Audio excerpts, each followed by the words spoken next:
बिस्मिल्लाहिर्रहमानिर्रहीम। अस्सलाम वालेकुम व्यूअर्स, कैसे हैं आप? अल्लाह ताला को खुश रखे, आबाद रखे, आमीन। आज जी हम बना रहे हैं आलू मटर पुलाव, बहुत ही आसान और बहुत सिंपल तरीके से।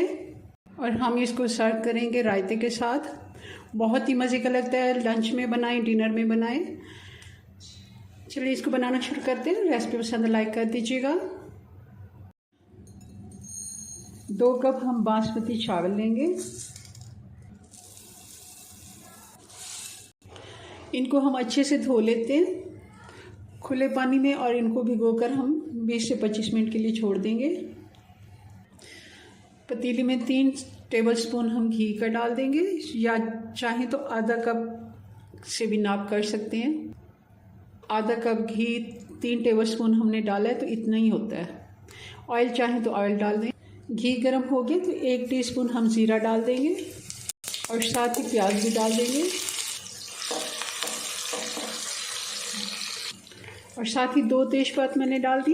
1 टीस्पून हम काली मिर्च साबुत वाली डालेंगे और 1 बड़ी इलायची डाल देंगे।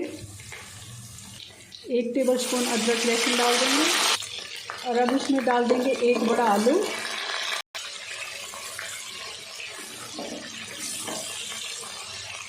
आलू को हमने 2 से 3 मिनट अच्छे से फ्राई कर लिया मसाले के साथ। टमाटर डाल देंगे, ये 2 मीडियम साइज़ के टमाटर थे।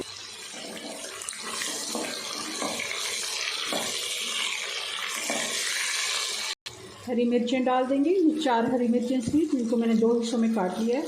आंच स्लो करके हम मसाले भी डाल देंगे। 1 टीस्पून कुटी हुई लाल मिर्च डालेंगे। नमक डालेंगे 2 टीस्पून।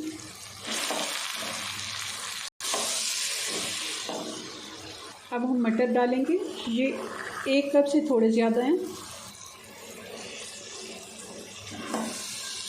आजकल मटर सीज़न में है तो आप ज़्यादा भी डाल सकते हैं और इनको सेव करके रख भी सकते हैं, क्योंकि आगे जब ये ख़त्म हो जाएंगे तो काफ़ी महंगे हो जाएंगे। हम रमज़ान के लिए इनको सेव करके भी रख सकते हैं। अब पानी डालेंगे, 3 कप हम पानी लेंगे। पानी में बॉयल आ गया तो चावल डाल देंगे जो हमने भिगो के रखे थे।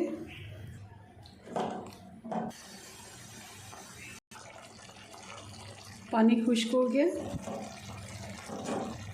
अब इसको हम दम लगाएंगे, दम वाली आंच पे तकरीबन 10 से 15 मिनट का।